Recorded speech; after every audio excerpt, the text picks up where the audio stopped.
In today's video, I'm going to teach you how to find an easy way to reset or restore OBS Studio Settings. Sometimes your OBS setup can get messy. Maybe you experimented with different profiles, changed video settings, or installed plugins, and now nothing looks or works the way it used to.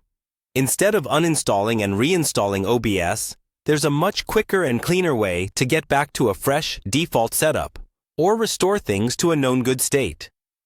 That's exactly what we're going to walk through in this video. First, go ahead and open OBS Studio on your computer. Give it a moment to load fully so you can see your usual scenes, sources, and your preview window. Before you reset anything, take a second to think about whether there are any settings or scene collections you might want later.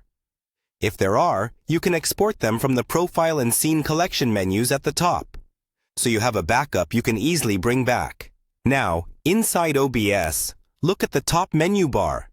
You'll see options like File, Edit, View, Profile, Scene Collection, Tools, and Help. Click on the Help menu. This is where OBS hides some really useful maintenance options, including what we need to reset or restore the program. In the Help menu, look for an option related to configuration or settings. On most installations, you'll see something like Reset UI, Clear Settings, or options that mention configuration folders. The exact wording can vary slightly depending on your version, but they all focus on restoring OBS to a default state.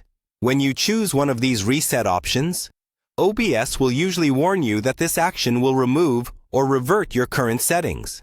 This includes things like your video output resolution, encoder settings, and sometimes your layout. When that warning appears, read it carefully. If you've backed up your profile or scene collections and you're sure you want to wipe everything and start fresh, go ahead and confirm. OBS may close and reopen automatically, or it might ask you to restart the program yourself. Once OBS restarts, you'll notice it looks very similar to when you first installed it. The initial setup wizard may appear, offering to configure optimal settings for streaming or recording based on your hardware. From here, you can walk through that setup wizard, re-add your scenes and sources, or import any profiles and scene collections you exported earlier. This gives you a clean, stable foundation without leftover clutter. That's the simple way to reset or restore OBS Studio settings without any complicated file digging or full reinstall.